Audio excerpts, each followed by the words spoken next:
Je suis descendue, il y avait tout le collège, vraiment le collège entier qui m'attendait en bas, en me huant, en me traitant de sale pute. La grossesse, ça crée énormément d'angoisse, ça fait remonter beaucoup de traumatismes. J'étais en train de m'éclater la tête contre le mur, en train d'hurler, en train de dire je veux mourir, j'en peux plus et tout. Enfin, même si j'en souffre plus de cette vidéo, ça m'a quand même détruite.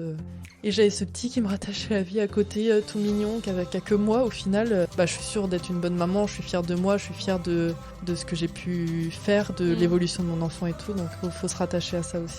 Bonjour à toutes et à tous et bienvenue sur le podcast d'Over the Rainbow, un podcast qui vous donne la parole pour venir raconter vos histoires. Ici, vous allez apprendre des choses, vous informer, être sensibilisé à des causes, rire, peut-être pleurer aussi, mais ce qui est certain, c'est que ces épisodes vont vous toucher. Le mantra ici, c'est prenez soin de vous et prenez soin des autres et ça commence maintenant. Je vous laisse rejoindre ma conversation avec mon invité du jour. Bonne écoute! Bonjour Fiona, comment vas-tu? Bonjour, ça va et toi? Ça va, merci. Merci beaucoup déjà d'être venue jusqu'à Nantes Il n'y a pas de quoi. pour qu'on puisse discuter, ça me fait plaisir. Du coup, nous on a déjà beaucoup discuté avant d'enregistrer l'épisode, mais pour les personnes qui nous écoutent, est-ce que tu peux te présenter en quelques mots? Alors, je m'appelle Fiona, j'ai 24 ans. J'ai un petit bébé de 13 mois. En ce moment, c'est un peu compliqué. Je m'en occupe parce que je suis en arrêt maladie pour dépression postpartum. Donc, on va en parler après. Et après, j'essaye de me remettre petit à petit et de revoir le jour un petit peu. Super. Et tu as des passions dans la vie, des choses que t'aimes? Qu'est-ce que J'avais t'aimes la faire? danse, mais que j'ai Ouais. complètement laissé tomber. Après, voir mes amis, voir ma petite sœur, la famille, enfin sortir, voyager, Ok, tout ça. trop bien. Et les enfants aussi, j'adore. Super. Et ton bébé est trop mignon, d'ailleurs. Merci. Il dort dans une pièce à côté, donc on fera peut-être une pause si on l'entend pleurer, mais pour l'instant, il dort. Pour l'instant, on en profite. C'est ça. Alors du coup, aujourd'hui, on va parler de sujets qui sont quand même assez difficiles, donc du harcèlement scolaire, des mutilations, on va parler de santé mentale, de violence conjugale. Donc si jamais ces sujets sont difficiles pour vous, pensez à vous préserver et voilà, ne pas forcément écouter si c'est quelque chose qui vous touche trop et qui vous met mal à l'aise. Donc, pour comprendre un petit peu ce que tu as vécu, on va faire un peu chronologiquement. Est-ce que tu peux nous raconter déjà ton histoire, toi, comment est-ce que tu as grandi, dans quel contexte tu as vécu ton enfance? Alors, j'ai mes parents qui se sont séparés quand j'avais presque 4 ans, donc Ok. j'ai pas énormément de souvenirs d'eux. J'ai un grand frère qui a 4 ans de plus que moi, donc on a été en garde alternée toute notre vie.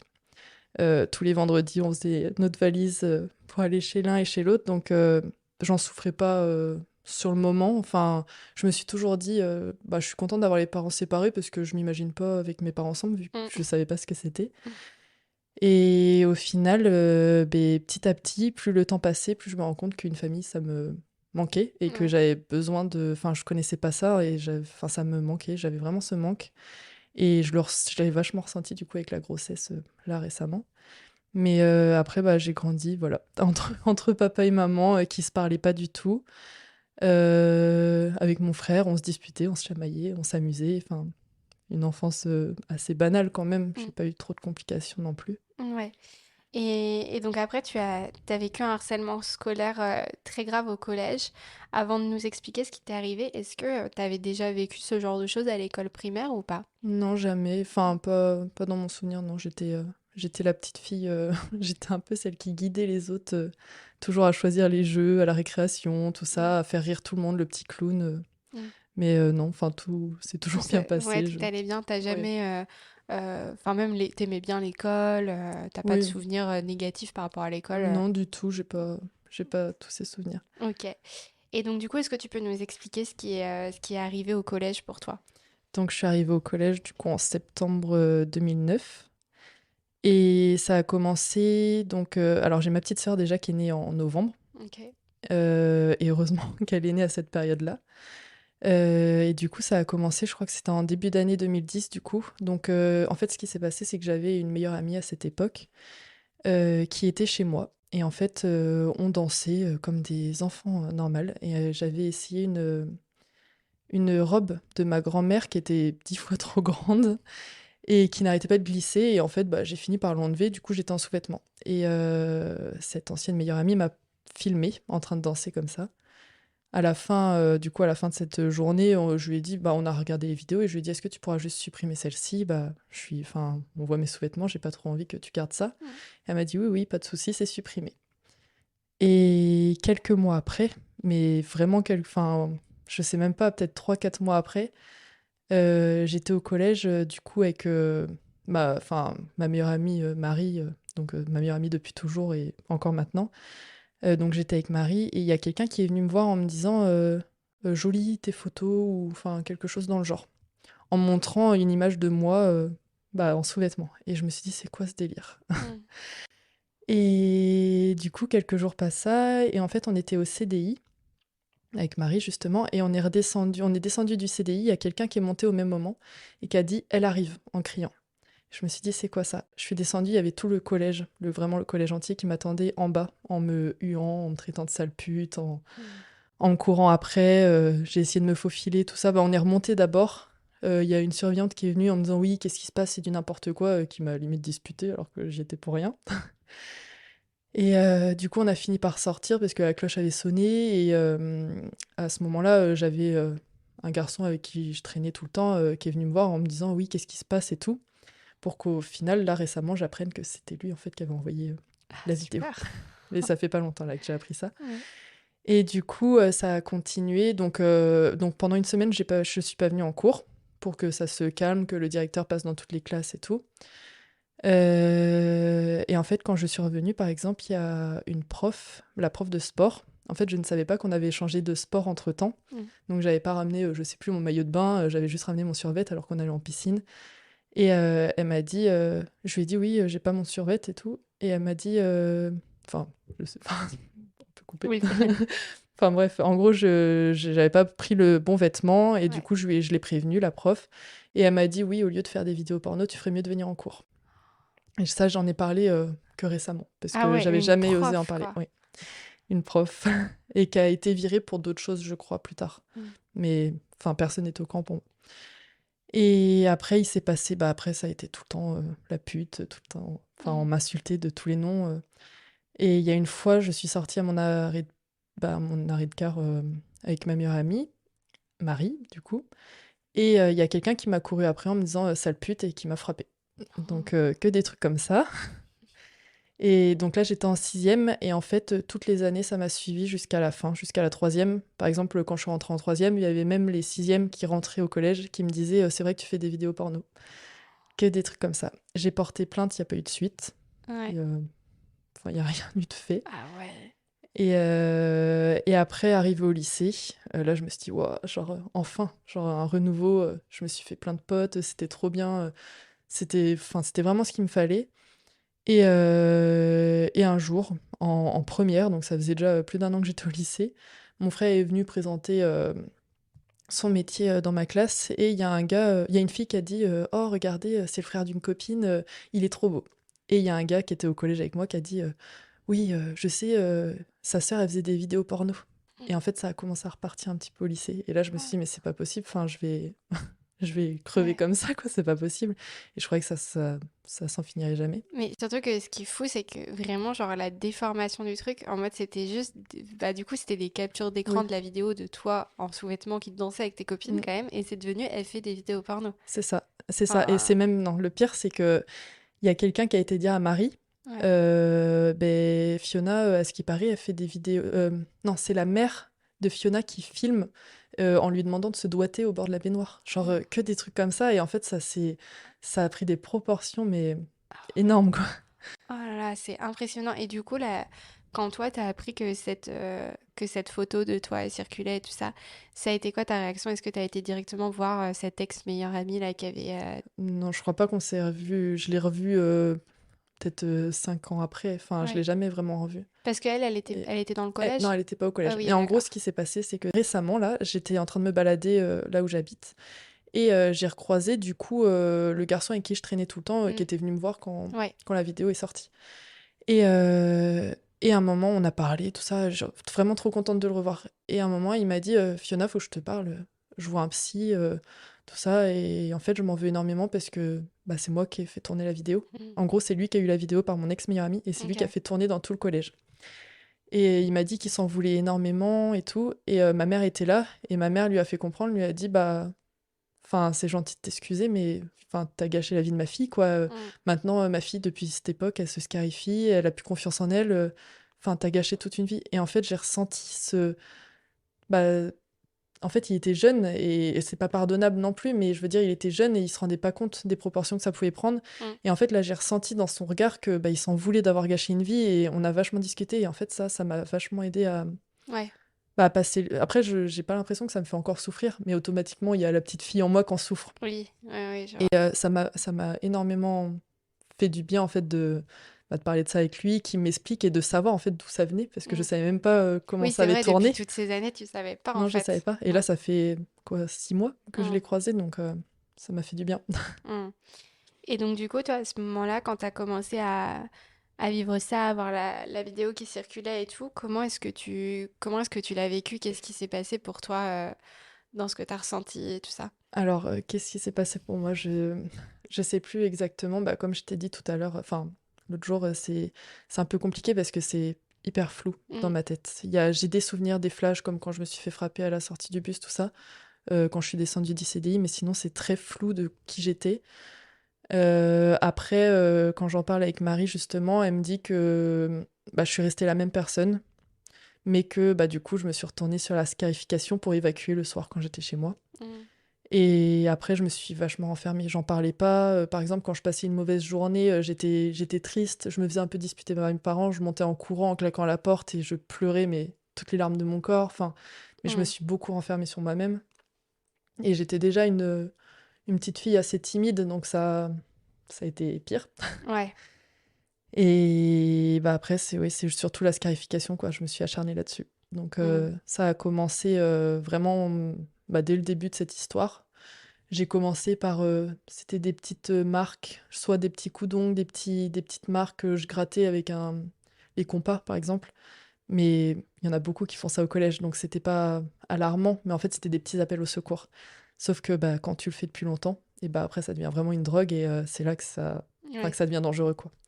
Mais non, au début, ça a commencé petit à petit pour qu'au final, bah, ça me suive jusqu'à maintenant mon âge, quoi. Enfin, Mm. c'est... Donc c'est pour ça que je pense que ça m'a... Enfin, même si j'en souffre plus de cette vidéo, ça m'a quand même détruite Oui. jusqu'à maintenant, quoi. Donc, Ouais. Ouais, ouais, je vois. Et quand tu vivais ça, du coup, enfin, t'étais en souffrance, même si tu essayais de tout refouler Pardon. t'essayais de tout refouler et ça ressortait le soir, quoi. Mm. Est-ce que t'arrivais à en parler autour de toi, à te Non, confier? non, Non? du tout. Du tout, et je me sentais pas comprise. Ma mère, je pense qu'elle comprenait un petit peu. Après, on n'en a pas parlé, je me souviens juste en troisième, en fait, j'ai fini par pleurer, je me revois dans la voiture par pleurer et lui dire, maman, tu sais pas tout ce que j'ai vécu, tout ça. Et elle m'a dit, mais si, je le sais. Mais en fait, même elle m'en avait pas reparlé spécialement. Et mon père, je me suis pas sentie soutenue non plus. Enfin, je pense je pense que c'était mal. Enfin, il savait pas trop comment s'y prendre et il était du genre, par exemple, j'allais dans la salle de bain avec mon portable et ben il me disait donne-moi ton portable au lieu de faire des conneries, genre Mm. bah, des bêtises. Enfin, Ouais, il pensait bref, que il il avait pensait que peur. vraiment Oui, t'avais fait des photos. oui, il avait peur de ça et en fait, bah ça m'a. Du coup, j'avais plus du tout confiance en moi. Enfin, Mm. c'était et pas confiance en mes parents. Enfin, c'était assez compliqué. Et enfin, ils m'ont même pas emmené voir de psy. Mon père m'a emmené voir un psy une fois 2 heures. Ça suffit pas. Enfin, quand il Bah se oui. passe quelque chose comme ça, c'est rien. Mm. Donc non, j'ai jamais été suivie, j'ai jamais parlé, j'ai tout gardé pour moi Mm. Et même a posteriori, du coup, t'as pas eu de suivi psychologique pour t'aider par rapport à tout ça? récemment. Ouais, récemment. Enfin, ouais, depuis mes 18 ans, j'essaye un petit peu, Mm. à peu près. Mais après, les psychologues, c'est hyper cher, c'est assez compliqué. Donc Bah oui, c'est ça. après, j'ai été suivie par une psychiatre et qui est Mm. malheureusement partie de vivre dans un autre pays. Et c'était la première fois que j'arrivais à vraiment me sentir comprise Ouais. par une personne extérieure. Donc j'étais Mm. un peu déçue, mais Ouais. bon. Est-ce que tu as pu quand même trouver du soutien auprès de certaines personnes autour de toi, genre ton amie Marie par exemple? Est-ce que tu avais quand même des personnes à cette période-là de ta vie qui t'ont soutenu dans ce que tu vivais ou est-ce que tu étais vraiment seule? Bah, Marie, et c'est pour ça, enfin, ça restera à jamais ma meilleure amie, et c'est la marraine de mon fils, enfin, c'est vraiment ça, elle a toujours été là. Ouais. Et elle a été là aussi sur le fait que plus personne voulait traîner avec moi au collège parce qu'ils avaient honte de traîner avec la pute. Et Hmm. Marie a subi cet harcèlement aussi parce qu'elle traînait justement avec la pute. Ouais. Et elle est restée auprès de moi tout le long. Enfin, elle a toujours été près de moi. Et genre, dès que je me scarifiais, bah, j'allais lui envoyer un message. Je lui en parlais vachement, alors que personne n'était au courant. Et c'est elle, un jour, je pense, quand j'étais en troisième, je suis pas trop sûre, mais qui a envoyé un message à ma mère, je peux plus garder ça pour moi. Enfin, Fiona se scarifie. Et j'ai continué à mentir là-dessus à ma mère pendant un bon bout de temps. Ouais. Mais non, elle a toujours été là. Et après, bah, ma petite sœur, à Ouais. qui je me suis vachement rattachée, qui était qu'un bébé, mais dans ma tête, quand je vrillais et que je croyais que j'allais en finir, quoi, je me disais tout le temps, non, il y a un bébé qui t'attend, Mm. quoi. Mm. Elle était tellement proche de moi que Ouais, je ça vois. m'a vachement retenue Mm. à la vie. Ok. Et est-ce que le collège du coup était au courant de ce qui se passait? Est-ce qu'ils ont mis des choses en place pour limiter le harcèlement? Alors, je pense que le harcèlement n'était pas assez reconnu à Mm. cette époque. Il y a juste bah, la première semaine, du coup, où je suis pas venue en cours, bah, le directeur qui a fait le tour des classes. Sinon, il s'est pas passé grand-chose. Après, bah, du coup, je m'étais un peu scarifiée et je me souviens, j'avais été voir l'infirmière du collège parce que j'avais l'impression que ça s'infectait. Du coup, elle m'avait dit, bah, je suis obligée d'en parler au directeur. Et du coup, j'en ai parlé, bah, j'ai eu une discussion avec le directeur et il m'a dit bah, qu'il devait appeler mes parents. Et je l'ai supplié de pas les appeler. Du coup, il m'a dit, bon, bah, la condition de pas les appeler, c'est qu'on se voit tous les jeudis. Donc en gros, tous les jeudis, j'avais rendez-vous avec le directeur pour lui montrer mes bras et pour en discuter, pour parler avec lui. Il m'a vachement aidé quand même au final. Enfin, Mm. je sais pas si c'est bon ou non de pas en avoir parlé à mes parents, mais en même temps, il a quand même gagné ma confiance et Oui, il il a t'a été là quand pour même moi. Oui. aidé, ouais. Ouais. Ok. Et tu penses qu'il y a des choses, enfin, toi, qu'est-ce que tu aurais aimé qu'il soit mis en place à ce moment-là? Qu'est-ce qui aurait pu t'aider pour que ça s'arrête, ce harcèlement, en fait? Bah, des interventions, enfin ce qu'on fait plus maintenant, je pense. Parce qu'avant, c'était trop tabou le harcèlement, mais oui, qu'on en parle plus, qu'on après, c'était compliqué. Enfin, la vidéo, elle tournait vraiment partout. Même mon frère qui était sur Nantes, il y avait des amis à lui sur Nantes qui l'avaient reçu. Donc, c'était même plus possible de stopper ça, en fait. Donc, Mm. Mais je en sais plus, même pas enfin, je trop. trouve ça fou parce que, entre guillemets, t'étais juste en sous-vêtements, enfin, Oui. voilà. Et quand je pense à, bah, des fois maintenant, quand il y a des nudes qui circulent de filles et tout, qui vivent un enfer, et, enfin, voilà. Mm, Et je me dis, bah, là, en plus, elles sont nues, donc ça doit être encore pire. Mais là, quand je vois l'enfer que t'as vécu pour mm, juste, entre guillemets, une photo en sous-vêtements, enfin, c'est ça. ça fait peur, quoi. Enfin, C'est... c'est... Après, j'avais que 11 ans. Ouais. Enfin, Et puis ça t'étais une choquait. petite fille en Oui. plus, t'avais 11 ans quoi. Enfin, Mm. c'est dégueulasse d'avoir fait circuler ça. Et ce qui est bizarre, c'est que mes parents n'en ont jamais entendu parler de Ouais. d'autres parents d'élèves. Mm. En gros, c'est vraiment resté que dans l'enceinte du collège, que les jeunes entre eux, tout ça, et les parents, personne n'en a jamais entendu parler. Mm. Donc, Ouais. Ah, ça fait peur toutes ces, toutes ces histoires-là, c'est clair. franchement. Mais encore maintenant, il y a plein de problèmes sur ces trucs-là. Enfin, moi, quand je fais de la sensibilisation en établissement scolaire, enfin, je parle des violences conjugales, mais j'aborde vite fait le sujet des nudes et tout. Et je précise bien, bah, c'est interdit par la loi de faire circuler ce genre de Mm. photos, etc. Mais je pense que maintenant, il y a plus de sensibilisation, mais il y en a quand même qui le font, quoi. Et puis, effectivement, ça peut détruire une scolarité. Ben, c'est clair. Et bah, ma psy m'a souvent dit, enfin, que je dois être fière de moi quand même d'être arrivée. J'ai eu mon bac, du coup, santé Mm. sociale. Et quand j'ai eu mon bac, j'ai brûlé tous mes cahiers, j'ai tout déchiré. J'ai dit, c'est fini, je veux plus voir personne. Enfin, je veux plus jamais retourner en cours. Ça m'a Mm. traumatisée. Et oui, ça flingue des, des circuits scolaires, quoi. Alors que j'aurais bien aimé continuer, pas enchaîner, quoi, avec Ouais, des d'autres études des études, supérieures, ouais. ouais. Et du coup, ouais, c'est vraiment à cause de ce traumatisme du Ah oui. collège que tu t'es dit, moi, le milieu scolaire, c'est fini pour moi, quoi. Oui. Ouais. Ah, c'est clair, je voulais juste mon bac et après, je me sentais incapable de retourner en cours. Mm. Ouais, c'est Mais fou, déjà, hein. j'ai été jusqu'au bac et ça, je me dis tout le temps, enfin, il y en a plein qui auraient arrêté avant, donc je reste assez fière, Mm. même si un bac, on fait rien avec un bac maintenant, mais je reste quand même assez fière de Oui, t'es ça. contente d'avoir réussi à tenir le coup Oui, parce jusque-là. que maintenant que j'ai un bac, ça peut aussi m'ouvrir des portes pour Mm. si je veux faire un BTS, si j'arrive à me relancer dans des Ouais, études. c'est ça. Donc, Il est jamais trop tard. c'est ça. Ok. Donc avec le temps qui est passé, tu m'as expliqué quand on a préparé l'épisode toutes les deux que tu étais tombée dans plusieurs relations de violence conjugale. Est-ce que tu peux nous en parler un peu, nous expliquer comment est-ce que ça a commencé pour toi? Alors du coup, la première, j'avais 17 ans. Je me suis mise avec un garçon très gentil, qui avait l'air très gentil. J'avais jamais eu de relation sexuelle, juste mon premier rapport avec mon premier amour, mais pas plus. Donc je ne savais pas ce que c'était la sexualité. Ouais. Et ça a commencé avec lui, donc on venait à peine de se mettre ensemble. Et en fait, on a dormi ensemble et il l'a fait de force. OK. Et sans préservatif. Et je l'ai poussé en le suppliant de mettre un préservatif. Et en fait, il a forcé sans préservatif. Euh, du coup, j'ai fini par laisser passer. Parce que je me disais, c'est peut-être moi qui ai juste trop peur. Parce qu'en fait, d'un côté, j'avais un petit peu envie de découvrir ça, mais j'étais pas prête, en fait. Ouais. Et au fur et à mesure, il forçait encore, il réessayait, de force, à me faire l'amour, enfin bref. Et il commençait par me dire que c'était moi qui étais coincée, que j'avais un souci, qu'il fallait que je me décoince, que et du coup, en fait, moi, je prenais vraiment ça en mode, bah, c'est moi qui suis trop gênée, qui suis trop timide, en plus avec la vidéo, j'avais pas trop confiance, en Oui, c'est moi. ça, il y avait ce J'avais oui, truc-là quand même avant qui j'avais t'avait pas bien détruite. j'étais gênée, j'avais du mal à me mettre nue devant les gens, enfin donc je me disais: «C'est moi le problème, c'est vraiment j'ai un blocage à cause de la vidéo» et en fait, bah, non, du coup, au final. Mais il forçait vraiment beaucoup de chantage. Donc du chantage affectif, sinon, des menaces. Il me faisait ou alors du chantage, il me disait qu'il allait se suicider, enfin dès que je voulais partir de cette relation toxique. Mmh. Il me forçait, il me bloquait les bras pour que je lui fasse une fellation, des Mmh. choses comme ça, alors que j'étais pas du tout prête. Il y a une fois, je me suis réveillée dans la nuit, en fait, il a essayé de me pénétrer par l'arrière, mais Mmh. d'un coup, de force, vraiment, d'un coup et je me suis réveillée en pleurs, enfin, comme pas possible. Il me disait: «Oh ça va, je suis désolé, je me suis trompé», enfin, Non mais voilà. oh là là. Et il essayait de me prendre dans ses bras en me disant: «Je suis désolé, on réessaye et tout». Je disais: «Mais non, enfin non» et je pleurais, j'avais trop mal, j'ai pas pu m'asseoir pendant 2 3 jours, il m'avait vraiment fait super mal. Et à chaque fois, je me disais: «Bah, c'est de ma faute, quoi, je suis trop coincée, Mmh. encore».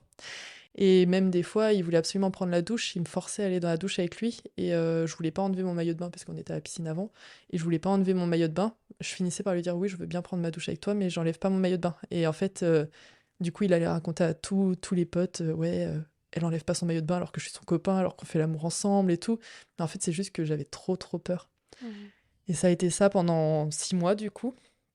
Du coup, il y a un jour, justement, ses parents qui m'ont, demandé de venir chez eux, en me demandant si, leur fils me faisait du chantage, pour avoir des rapports, s'il me menaçait, tout ça et j'ai dit: «Bah, non, pourquoi?» et en fait, il était à la gendarmerie parce qu'il y avait une ex à lui qui avait porté plainte, pour ça et au jour d'aujourd'hui, bah, je m'en veux, en fait, parce que je me dis: «La pauvre, elle a eu le courage de porter plainte et j'ai pas été dans son sens, mais en fait, j'étais trop sous son emprise». Bah oui, tu peux pas t'en vouloir à ce C'est oui moment-là, et j'étais c'était jeune, enfin ouais. et du coup, un jour, j'ai voulu le quitter et bref, il m'a fait peur. Il débarquait chez moi, en fait, quand je le quittais. Une fois, Marie, du coup, ma meilleure amie, gardait ma petite sœur, pendant que moi, j'étais chez l'esthéticienne et en fait, elle a eu la peur de sa vie. Il est rentré comme ça chez moi, en me cherchant partout dans la maison et ma meilleure pote, elle a eu trop, trop peur, elle avait Mmh. la petite et tout et c'était que des trucs comme ça et un jour, j'ai réussi à le quitter, sauf que je suis encore retournée le voir parce qu'il m'a harcelée, enfin bref. Et en fait, il pétait les plombs parce qu'il voulait pas que j'aille à un casting, pour du mannequinat. Du coup, j'ai dit: «D'accord, j'annule le casting, par contre, je vais en soirée avec, Marie». Donc je suis partie en soirée avec Marie. Marie qui était elle aussi dans une relation toxique, en fait, elle m'a emmenée voir, les potes de son ex-copain et à cette soirée, j'ai rencontré, un garçon qui m'a aidée, qui m'a carrément sortie de cette relation. Ça a été très vite entre lui et moi, mais enfin, il m'a, entre guillemets, «sauvé la vie», il m'a sorti de tout ça, quoi. Ouais. Qui a stoppé au début, il piratait tous mes comptes pour, voir toute ma vie. Il piratait mon compte, mail pour, du coup, pirater mes autres comptes, enfin bref.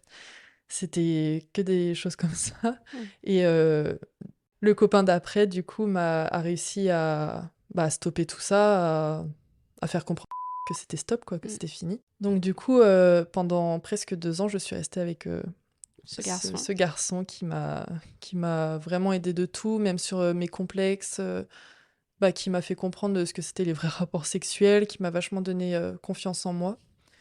Heu pour qu'au final, ce soit le pire, Ah ouais. le pire de tous, en fait. Non, en vrai, il a été en fait, pendant 2 ans, il était parfait pour que, à la fin, en gros, il vivait chez moi.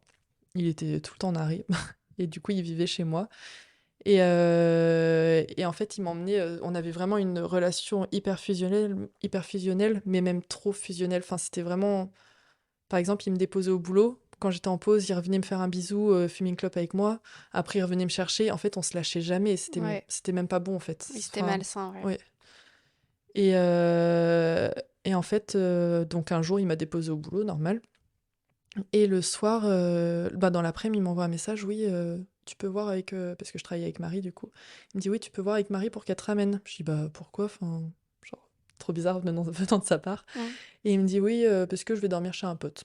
Je fais: «Bah, OK, bah, tu me passes me voir quand même». Il me fait: «Non, non, j'ai pas le temps et tout». Bah, genre, je trouvais ça trop bizarre venant de lui. Oui, ça changeait complètement Oui, de d'habitude, quoi. mais Ouais. du coup, ça m'a trop déstabilisée. Je lui ai dit: «Bah, non, trop bizarre, enfin, tu sais qu'ici tu et tout». Il me disait: «Mais rien, rien et tout». OK, je rentre avec Marie chez moi et là, du coup, j'arrive, donc je dis à ma mère: «Bah, il est parti où?» Elle me fait: «Bah, il est parti chez un pote».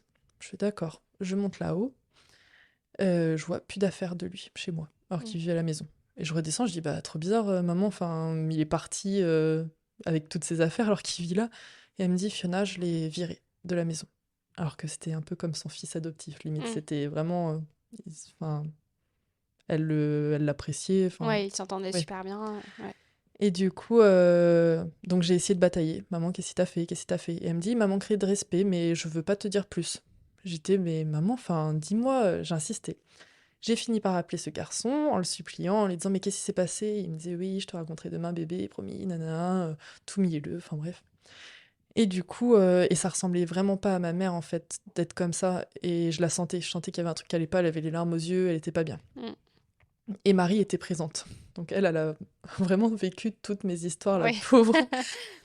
Du coup, j'ai dit à ma mère: «Oui, je sens qu'il y a un truc qui va pas», donc j'ai pris mes clés de voiture et je me suis dit: «J'y vais, enfin, je vais le chercher». C'était à 1 heure de route, donc je voulais y aller pour savoir ce qui se passait.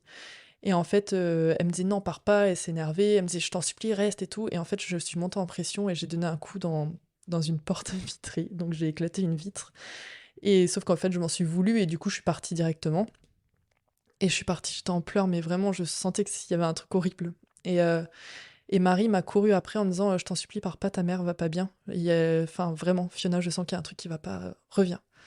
Du coup, je suis revenue. Ma mère était, dans la cuisine, en train de pleurer et je suis arrivée, je lui ai dit: «Je suis désolée pour la vite, je suis désolée, j'aurais jamais dû m'énerver, mais je sens qu'il y a un truc qui va pas».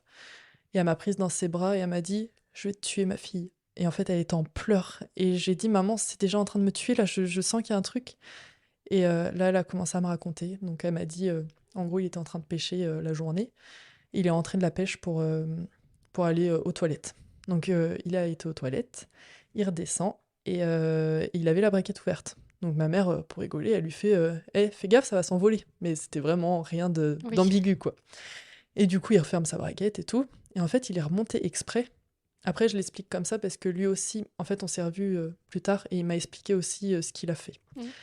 Donc il m'a expliqué, il est remonté et en fait, il est remonté aux toilettes et en fait, il a laissé volontairement sa braguette ouverte et du coup, il est redescendu et ma mère lui a dit: «Bah, ferme ta braguette, enfin, fais quelque chose» et en fait, il s'est posé, ma mère était en train de faire des devis dans un canapé et il y avait un autre canapé en face et là, elle entendait, gémir, des petits gémissements, tout ça et il l'a regardée en lui disant: «Bah, tu fait ton vernis des pieds, tu des beaux pieds, t'es jolie Oh là aujourd'hui», là. tout ça, plein de trucs comme ça et en fait, ma mère, elle sentait qu'il y avait un truc qui allait pas et du coup, elle osait plus relever sa tête de sa tablette et heu et en fait, elle a regardé un petit peu, bah, genre, elle a vu dans son champ de vision qu'il était en train de se masturber devant elle, en train de lui faire des compliments.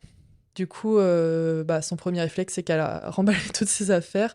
Elle a dit: «Bon, bah, j'ai un rendez-vous, je m'en vais», mais sans le regarder, en fait. Elle s'est Ouais, sauvée, la quoi. pauvre, elle a dû se sentir tellement mal. C'est oui et je pense qu'elle en souffre même encore, alors que ça Mmh. fait 6 ans presque et du coup, elle est partie et en fait, elle s'est retrouvée, dans son camion de travail, en pleurs, à appeler ma grand-mère, à dire, «Je sais plus quoi faire» et même ma grand-mère, elle lui a dit: «Mais le dis pas à Fiona, tu vas la tuer». Enfin, en fait, toute ma famille voyait que j'étais mieux depuis tout ce temps et bah, du coup, ils se sont dit: «Bah, là, c'est on va la perdre».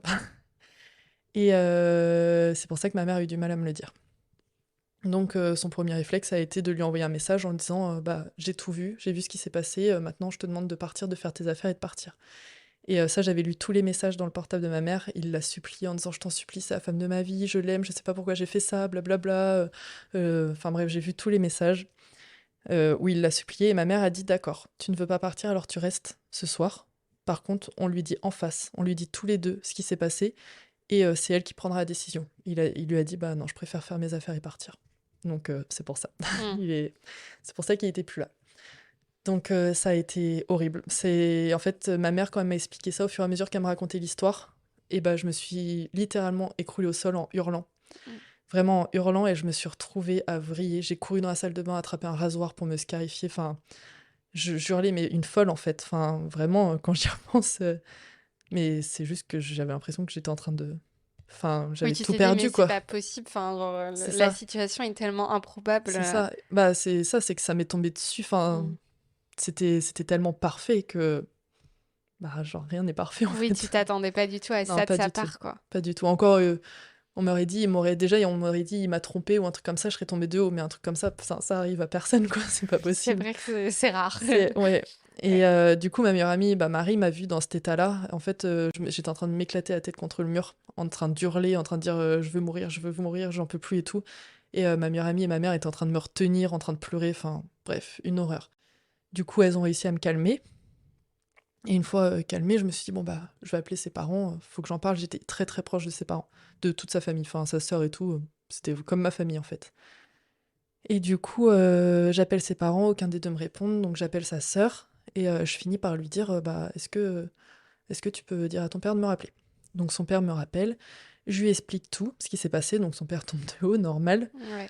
Et il me dit, bon, bah, j'attends que sa mère rentre, on te rappelle. 5 minutes après, j'ai sa sœur qui me rappelle, qui me dit, Fiona, j'ai besoin de parler, ça va pas. Elle a eu du mal à cracher le morceau et elle a fini par m'avouer qu'en fait, il lui a déjà fait du chantage pour qu'elle le suce, Oh. des choses comme ça. Que quelques mois à l'avance, ils avaient pris une cuite ensemble, première cuite de sa petite sœur et tout, c'était rigolo, voilà, bref. Ils ont dormi ensemble, il s'est masturbé derrière son dos en lui dégreffant le soutif, Oh. bref, des trucs comme ça. Donc je suis tombée de haut. Donc ça, tout ça, c'était le lundi.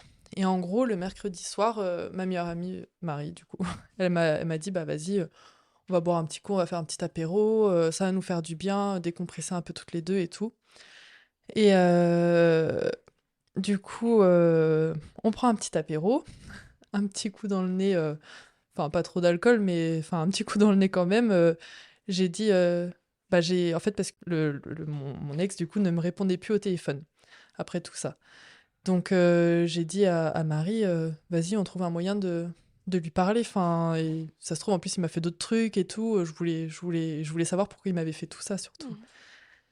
Il me répondait pas. Donc Marie a fini par lui envoyer un SMS en disant Fiona a bu, elle a pris la voiture. Enfin, un gros mensonge juste pour l'amadouer un petit peu. Du coup, il a fini par me rappeler.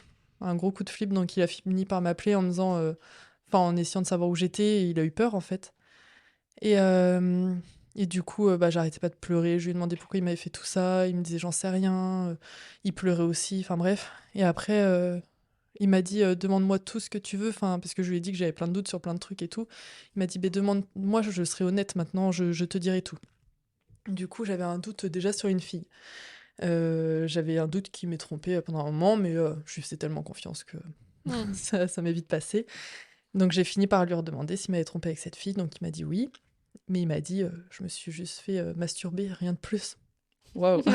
Ça compte pas. Bon, bah, si c'est juste ça, ça va alors. Donc, ok. Et après, du coup, je lui ai demandé par rapport à sa sœur.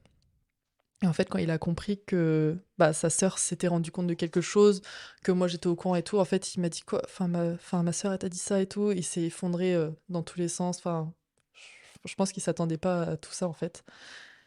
Et après, Marie, du coup, pour rigoler, elle me dit, demande, il avait un pote qui s'appelle et elle me dit: «Demande s'il s'est pas passé un truc avec lui», comme ça et je dis: «Mais n'importe quoi, Marie, enfin, il est pas gay, je vais pas demander ça». Elle me dit: «Mais on sait jamais». Du coup, je dis: «Est-ce qu'avec, avec ton pote de là-bas, enfin, il s'est passé un truc?» Et là, il y a un gros blanc, il me fait: «Oui». Je fais: «Quoi?» Je fais: «Attends, mais» en fait, je demandais juste ça, comme Mm. ça, pour rire, quoi. Bah, pour rire. entre guillemets. Et du coup, je suis tombée genre de haut et je dis: «Mais il s'est passé quoi en fait?» parce qu'il y a eu souvent des soirées où il était là-bas, mais à chaque fois il me disait que ça captait pas et moi je le croyais vraiment et il m'a dit, il m'a juste sucé. OK. Et du coup, je fais: «Mais» du coup, je lui demande, je fais: «Mais tu homosexuel?» Enfin, il me dit: «Mais n'importe quoi, je suis pas gay et tout». Je dis: «Bah, je sais pas, enfin, tu pourrais me le dire, tu veux découvrir des choses et tout». Il me fait: «Mais non, c'est juste que j'avais envie de me faire sucer». Je fais: «Mais c'est hyper bizarre!» Oh my god! Je lui ai dit: «Mais c'est hyper Oh my bizarre, enfin, god. tu une copine, même si ça se demande pas, tu lui demandes, tu lui en parles, je sais pas, enfin, même si ça se demande pas entre guillemets, mais je veux dire au lieu d'aller voir ailleurs, quoi».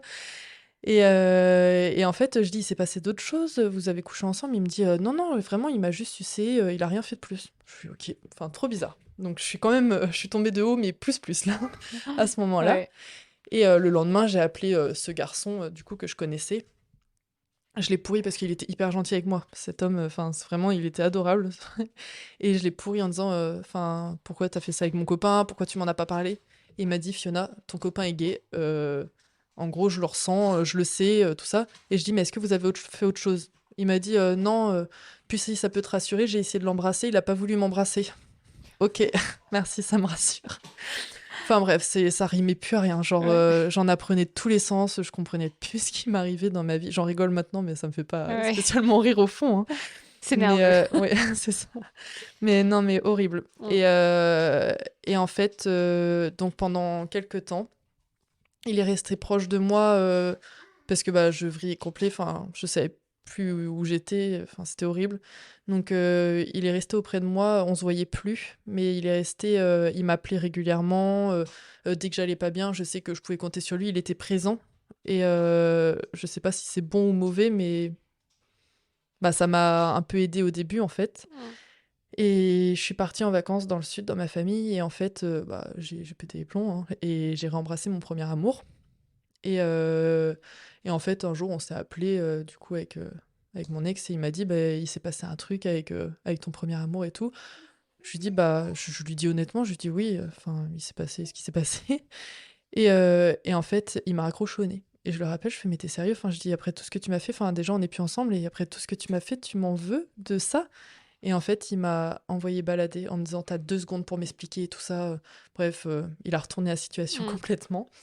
Et depuis ce jour-là, il m'a plus jamais parlé, il m'a bloqué de partout, il m'a après c'est en soi, c'est moi qui aurais dû le bloquer de partout, mais j'étais complètement dans le déni et limite je le suis encore, enfin, je suis plus du tout amoureuse de cet homme, mais je suis encore dans le déni à me dire, «C'est pas possible ce qui s'est passé», tu Mmh. vois? Et en fait, c'est lui qui a pris la décision de me bloquer de partout. Ça a été assez radical et horrible pour moi parce qu'en fait, ça m'a fait, péter les plombs, enfin, Mmh. j'ai eu l'impression de que ma vie s'écroulait, vraiment. Voilà. Mmh. OK. Et du coup, est-ce que tu penses que, bah, le fait que tu sois tombée dans plusieurs relations toxiques et cetera, tu penses que ça peut avoir un lien avec, justement ce que tu as vécu, le traumatisme que tu as vécu, avec le harcèlement scolaire? Bah, sûrement du fait que je sais pas trop comment l'expliquer, mais après, bah, le premier du coup, Mmh. qui m'a violée et tout ça, enfin, c'est un peu sûr parce qu'en soi, j'avais pas confiance en moi et du coup, il retournait ça dans le fait que si je voulais pas coucher avec lui, c'est que j'avais pas confiance en moi et en fait, je le prenais enfin, l'harcèlement automatiquement a joué Oui. et j'avais peur, mon corps, Oui, ça j'étais t'a pas un peu bien, ouais. dégoûté de ton corps, en fait, ce qui s'est passé avec le harcèlement, quoi. C'est ça, donc automatiquement, ça a joué. Après, par rapport à celui avec qui je suis restée 2 ans, bah, lui, c'est surtout le fait que, bah, du coup, je tombais enfin sur quelqu'un qui me respectait, quelqu'un, qui m'aimait pour qui j'étais, quelqu'un qui m'a redonné confiance en moi et tout et en fait, j'ai fait confiance aveuglement. Enfin, Mmh. j'aurais pu tout lui pardonner, tout laisser passer, quoi et enfin, automatiquement, ça joue, Mmh. c'est sûr. Bah, ouais. Ouais, ouais, c'est sûr. Aujourd'hui, du coup, tu es maman. Oui, D'ailleurs, on entend le petit derrière qui joue, qui s'est qui réveillé. a fini sa sieste. Donc tu es maman et tu vis un postpartum qui est encore un peu, difficile. Est-ce que tu veux bien nous en parler de comment tu as vécu, ta grossesse, Ça a ton été postpartum? ça a été hard. Ouais. Ça a été, vraiment hard. Je pense enfin, avoir un enfant, de toute façon, ça a été toujours un de mes plus grands rêves et peut-être le fait, bah, du coup, d'avoir eu ce manque de famille, comme j'expliquais au début. Mmh. Et en fait, je comptais tellement sur le fait, enfin, je voyais ma mère enceinte de ma petite sœur quand j'étais petite, ça me paraissait tellement beau, tout ça. Et je pense qu'en fait, on parle pas assez de tout ce qu'il y a autour. Donc, je suis tombée de haut, même si j'étais quand même un petit peu renseignée, je suis tombée de haut. Du coup, j'ai été malade pendant 6 mois, Mmh. fatiguée comme pas possible. Et en fait, le papa du petit est en déplacement. Donc, je me suis retrouvée seule face à tout ça. Euh, Enfin, vraiment, en fait, la grossesse, ça crée énormément d'angoisse, ça fait remonter beaucoup de traumatismes. Et en fait, j'ai tous mes traumatismes qui sont remontés. Ouais. Bah, le manque de confiance en moi, qui est remonté énormément, alors que j'avais pris beaucoup confiance, en fait, avant tout ça. Vraiment, j'étais en train de commencer vraiment une vie. Je partais aux États-Unis sur un coup de tête, je reprenais vraiment confiance en moi, je me sentais mieux. Et sauf que les hormones, ça a tout, ça a Ouais. tout cassé. Après, il y a eu beaucoup de choses. Une relation pas très cool avec la belle-mère, Mmh. qui arrive à beaucoup de femmes. Au final, quand j'en parle, je me rends compte qu'il y a beaucoup de femmes qui vivent ça. Enfin, en fait, j'avais pas mon bébé encore dans les bras, que j'avais l'impression bah, qu'on voulait, que les autres voulaient tout gérer. Et en fait, bah, déjà que j'ai jamais eu vraiment confiance en moi, ça a été compliqué parce que je savais pas ce qui m'attendait. Et en fait, on me montrait que, bah, je sais pas comment t'expliquer, Ouais, mais on te montrait que t'étais pas capable oui, de. Mmh. je sais pas, ouais. Enfin, on voulait tout le temps, les autres voulaient tout le temps tout gérer, dont surtout la belle-mère. Et en fait, bah, je paniquais complet. Et déjà que j'étais très faible mentalement, ça a été assez compliqué. Et j'étais vachement renseignée sur la dépression postpartum parce que j'ai été suivie du coup par la PMI. Il y a une sage-femme qui m'a suivie tout le long, qui m'a énormément aidée. J'étais suivie par ma psychiatre. Et du coup, ils en ont parlé. Ils m'ont dit, enfin là, déjà la grossesse c'est compliqué. En gros, fallait que je fasse attention par la suite. Après, j'ai vécu beaucoup de choses. J'ai pas envie de m'étaler sur le sujet, mais qui ont beaucoup joué. Du coup, je me suis vachement renseignée pour me rendre compte des petits signaux, pour pas tomber dedans parce que ça me faisait peur. Et en fait, j'ai décidé de rentrer dedans, de foncer dedans, droit dans Ouais. le mur. Mais non, en fait, la chute d'hormones a été horrible. Je me suis retrouvée très seule. En fait, ça, comme j'expliquais, ça crée énormément d'angoisse. Il y a beaucoup de choses qui remontent. Donc, le manque d'avoir une famille, le manque d'avoir une famille unie, Mmh. ça c'est vachement remonté et j'en ai énormément pleuré. J'ai eu beaucoup de peur comme des choses débiles, genre la mort, genre des craintes comme ça. Moi, de peur d'avoir un problème et de mourir et que le petit n'ait pas de mère, enfin, c'était des trucs, mais vraiment exagérés. Ouais. Et en fait, au début, je me disais, mais je suis pas nette, enfin, c'est pas possible. Et en fait, en parlant, il y a beaucoup de femmes qui vivent ça, mais qui n'en Mmh. parlent pas. Et du coup, après l'accouchement, donc avec la chute d'hormones, j'ai fait énormément de crises d'angoisse. Et sauf que j'ai pas eu spécialement de soutien du papa. Son papa m'a plus enfoncé là-dessus. Mmh. Après, pareil, j'ai pas envie de partir sur ce sujet-là.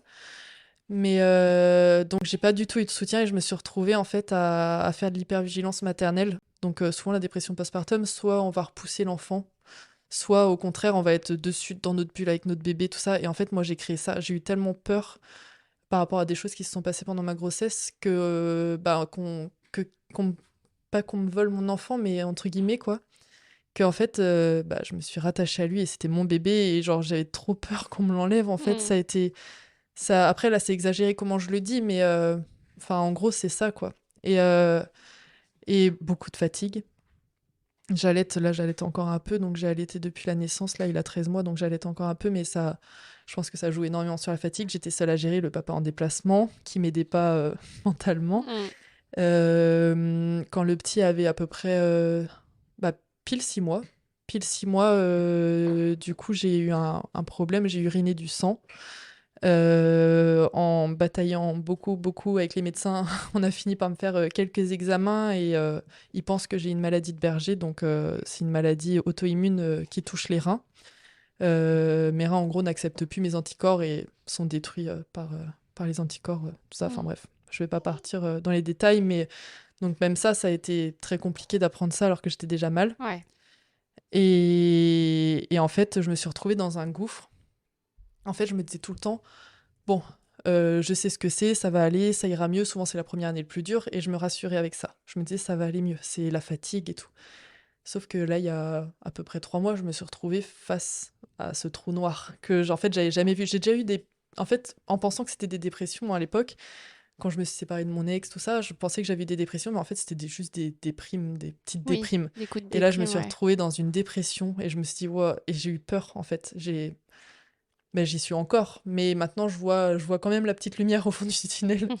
Mais là, je me suis retrouvée vraiment face à ce trou noir où je me suis dit, mais enfin, faut que j'en finisse, enfin, je vais jamais réussir, c'est trop pour moi, j'ai que 24 ans, tout ce qui m'est arrivé, là, Ouais, un peu un burn-out de là, la c'est vie, plus quoi. possible, ouais, Mm. c'est ça, c'est clair.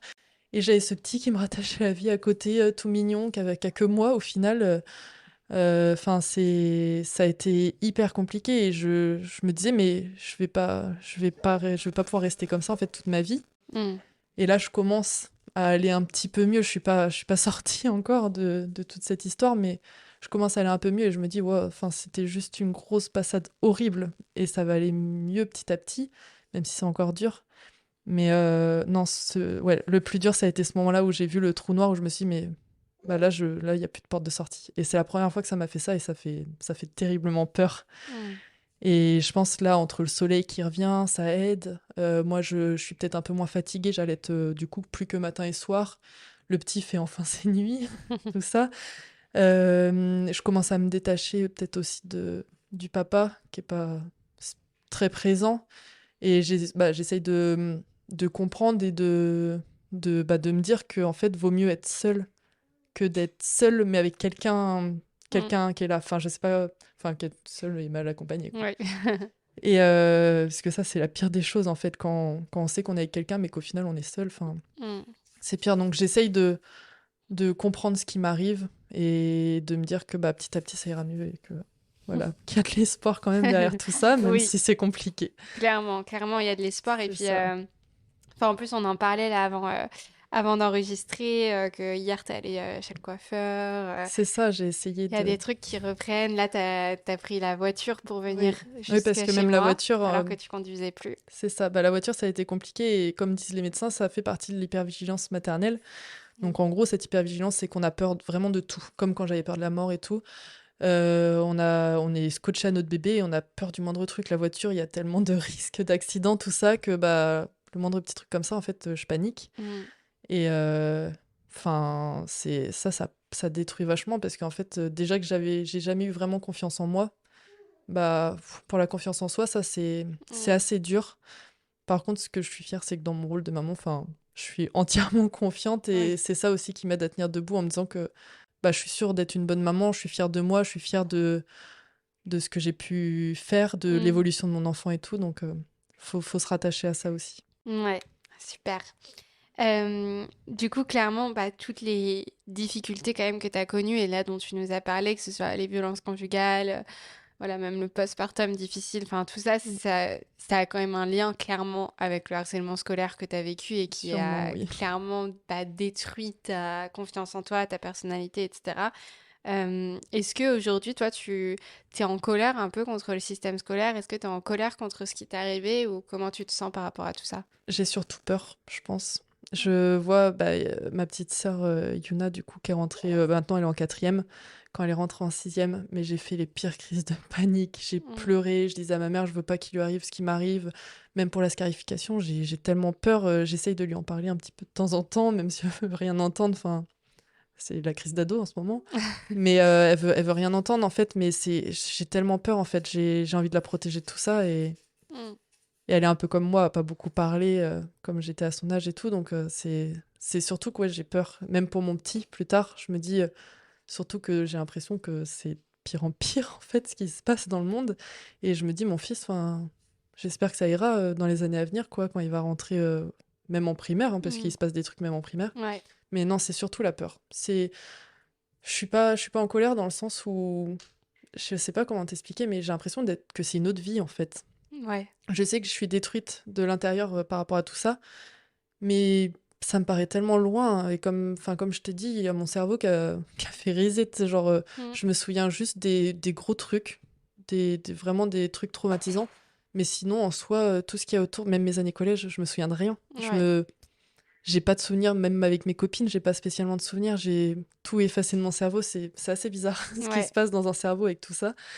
Mais non, du coup, en colère, non, parce que même quand mon ancien meilleur ami, il m'a expliqué que c'était lui qui avait envoyé tout ça, en fait, limite soulagée et j'étais même pas en colère contre lui. Je pense que Mm. je suis passée au-dessus de tout ça. Ouais, c'est ça. Ok, et aujourd'hui, du coup, finalement, après toutes ces épreuves et tout ça, comment est-ce que tu te sens, comment tu vas actuellement? Bah, comme je l'ai dit tout à l'heure, j'essaye de me sortir de la dépression et Mm. bah, j'essaye d'aller mieux. Donc, je suis en arrêt bah, depuis le début de la grossesse. Donc, ça va faire 2 ans. Mm. Donc, ça commence à être long. Là, je commence à avoir envie de retrouver quelque chose, même de reprendre mes études. Mais j'ai toujours, enfin, en fait, le problème, c'est que la dépression, ça fatigue énormément. Et avec un petit en plus, c'est super dur de retrouver cette forme. Et surtout, c'est dur de se retrouver soi. Mm. Donc, de base, bah, quand j'étais pas bien avant, bah, je me disais, bon, allez, coup de boost, je vais sortir avec mes copines, je vais faire ci, je vais faire ça. Et là, j'y arrive pas, en fait. J'y arrive pas parce que je suis assez seule à m'en occuper, que justement, je suis dans cette hypervigilance maternelle, à pas trop vouloir le laisser, tout ça. Enfin, c'est un cercle vicieux quand même, Mm. mais après, je vois quand même le bout du tunnel, donc je me dis ça ira Oui. mieux petit à T'es dans petit. une phase où par rapport à d'autres moments là du postpartum, là ça Oui, commence à aller mieux oui, quand non, même. c'est clair, c'est Mm. clair. Quand tu revous. Ça va, Lenzo, on me dérange pas trop. Tu veux participer, t'as quelque chose à dire? C'est ça. Et du coup, comment est-ce que tu arrives à te projeter pour la suite, du coup? Me projeter. Qu'est-ce que tu vois comme possibilité Bon, désolée pour ce petit bruit de klaxon. C'est Lenzo qui a décidé vraiment de trouver un jouet tout C'est à ça. fait adapté. Il a décidé qu'il voulait parler aussi. Ouais, c'est ça. Euh, Ben, je sais pas trop. En fait, là, vraiment, mon but, c'est de me retrouver moi, Mm, déjà, de base. C'est vraiment de me retrouver moi parce que même des choses débiles, genre mon style vestimentaire. Genre, je ne sais même plus qui je suis en regardant mes fringues. C'est assez bizarre. Et ça, je ne m'attendais pas du tout à ça. Et en fait, il y a plein de femmes qui vivent ça. Et je pense que faut commencer par là déjà. Me retrouver moi et savoir ce qu'il me faut dans la mm, vie pour être heureuse. Éliminer les choses toxiques ouais. et les choses qui m'aident, qui m'empêchent d'avancer. Et je pense qu'il va falloir commencer par là avant de me projeter plus loin, quoi. Mm. Qu'est-ce que tu dirais aux personnes qui nous écoutent et qui ont un proche qui est victime de harcèlement scolaire? Quel conseil tu pourrais donner à quelqu'un qui est proche d'une personne qui subit ça? Alors, de pas négliger sa souffrance, Mm, déjà. Et ça, c'est pas que pour le harcèlement, que ce soit dépression, scarification, pour tout, en fait. Parce que je pense que les proches ont tendance à mettre des visières un petit peu pour pas avoir la souffrance et pour se protéger eux-mêmes. mm, Et sauf que là, c'est encore pire. Enfin, on se sent facilement seul face à tout ça. Je pense qu'il faut pas dire des choses du genre arrête un peu, ne les écoute pas, des choses comme ça, parce qu'en fait, c'est juste pas possible. ouais. C'est pas du tout possible. Après, j'ai pas envie de dire qu'on m'a mal accompagnée, parce que, enfin, ils ont fait comme ils pouvaient, je pense aussi. Mais j'ai pas eu vraiment de bon accompagnement, donc en soi, je sais même pas ce qu'il faudrait faire, ce qu'il faudrait dire, mais juste ne pas les laisser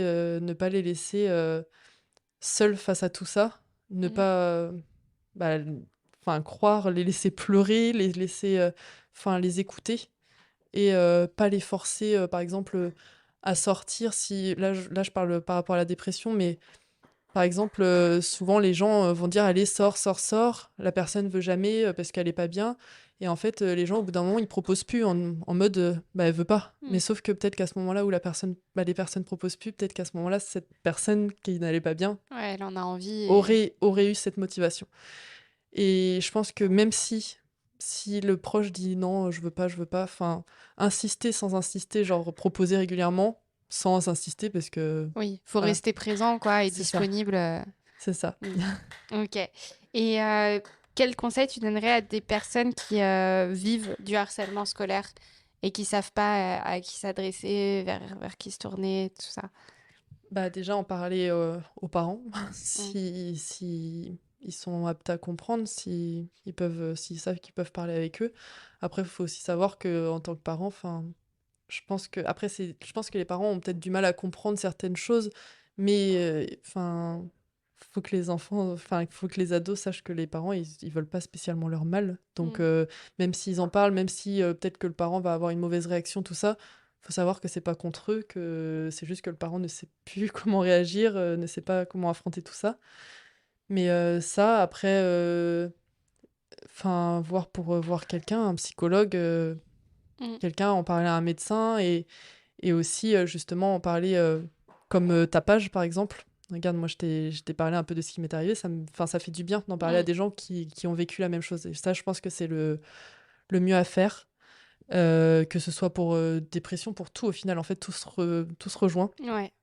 Là, je vois encore dans ma dépression, j'ai une amie qui en a fait une, qui habite dans le sud, mais en gros, je lui en ai parlé et en fait, elle m'a vachement soutenue. Elle me comprenait sur tout et ça m'a énormément aidée. Je me sentais moins bizarre, Mm. justement. Et pour tout, pour les violences conjugales, regarde, toi et moi, on en a parlé Mm. tout à l'heure, ça aide, ça fait du bien de se sentir comprise. Donc, en parler et essayer de trouver des personnes qui vivent la même chose, je Mm. pense. Ouais. Et si tu voulais, enfin, je sais pas si tu veux faire passer aussi un message par rapport à la dépression postpartum que les gens connaissent mal, s'il Ouais. y a quelque chose qu'il faut retenir sur le sujet. Alors, la chose, moi, qui m'a le plus manqué, c'est que les gens ne voient que par le bébé. Ouais. Et je pense, j'ai lu une phrase l'autre jour, je sais plus exactement ce que c'était, mais c'est le bébé, il a déjà ce soutien, il a déjà cet amour. Et n'essayez pas d'aider le bébé, essayez d'aider la maman, en fait. Parce que là, en soi, le bébé, il a sa maman qui lui apporte tout ce qu'il a besoin. Et par contre, la maman, elle a rien, elle espère, elle s'oublie complètement parce qu'elle pense qu'au bébé, c'est le bébé, elle ne voit que par lui. Et, euh, et elle a besoin de cet entourage parce que si elle est pas heureuse, le bébé va le ressentir et ne va pas être spécialement heureux. Mm. Donc si quelqu'un veut rendre un bébé heureux, rendez d'abord la maman heureuse, Ouais. aidez-la. Après, des petits trucs débiles, genre l'autre jour, il y a mes grands-parents qui m'ont emmené 2 jours de suite un petit plat. Genre, ouah, j'ai cru que j'allais pleurer, genre en Mm. mode, mais merci, mais enfin, quelqu'un me comprend. Parce qu'on s'oublie vachement sur la nourriture. Il y en a beaucoup, on a du mal, enfin, pourtant, il y en a qui comprennent pas, hein, qui me disent, oui, ça va, ça prend pas 15 ans de faire à manger.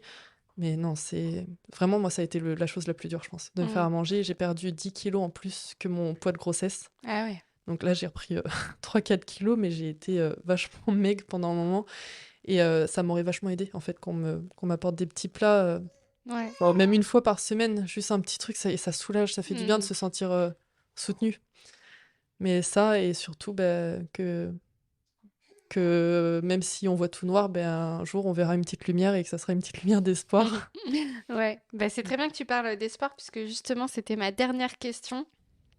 Puisque du coup, over the rainbow, ça signifie au-delà de l'arc-en-ciel. Donc, c'est l'idée justement d'espoir qui est assez forte.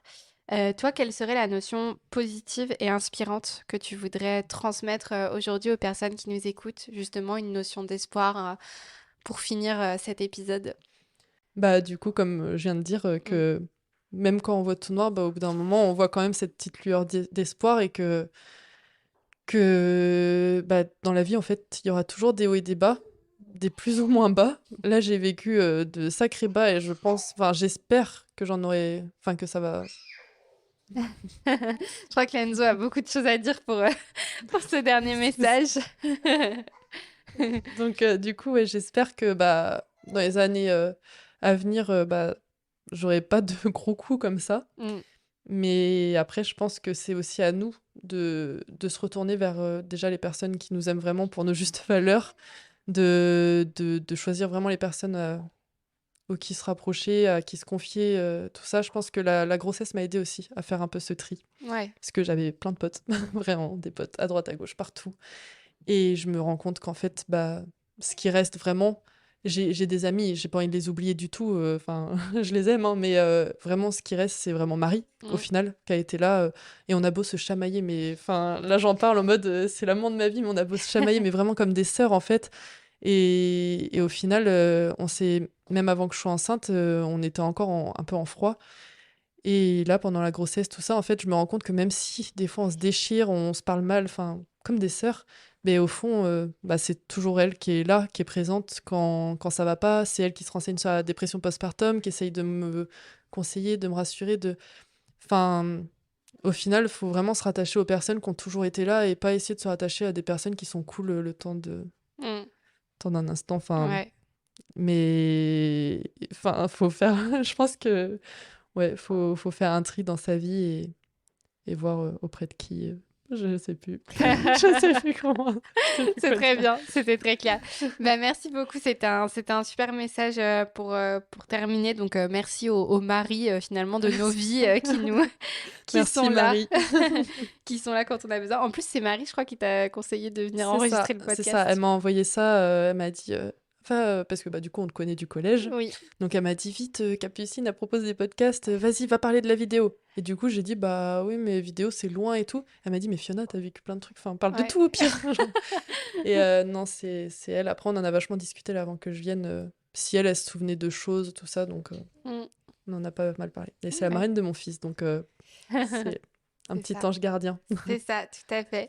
Bah, en tout cas, merci à toi d'être venu raconter ton histoire. Je sais que c'était pas facile parce que Mm. voilà, c'est plein de choses qui sont effectivement des périodes difficiles de ta vie, mais c'est un peu aussi l'occasion de te dire, allez là, c'est C'est bon, ça. j'en ai parlé, on clôt un chapitre Oui, et c'est tu la peux être fière revanche. de toi. En tout cas, je pense que ton épisode va pouvoir servir à beaucoup d'autres personnes, que ce soit sur les sujets de la dépression postpartum, du harcèlement scolaire, des violences conjugales. Enfin voilà, il y a plein de choses à retenir de cet épisode. Donc merci beaucoup d'être venu et puis de t'être confié. Bah, merci à toi. Et s'il y en a qui ont besoin de parler, Ouais, je suis présente de dépression, tout ça. ça marche. Bah, Moi, je je suis mettrai ton présente. petit ton arrobas Instagram pour Ok, voilà, c'est comme ça s'il y pas a de des personnes souci. qui veulent te contacter pour discuter. Bah voilà, merci encore. Et puis bah merci à vous d'avoir écouté cet épisode. Pensez à lui mettre 5 étoiles si vous l'avez apprécié. Vous pouvez me retrouver sur tous les réseaux sociaux, me soutenir sur Tipeee si vous le souhaitez et acheter mon livre Qui suis-je aux éditions Le Duc. Je vous dis à très vite pour un prochain épisode et n'oubliez pas, prenez soin de vous, prenez soin des autres. Bye!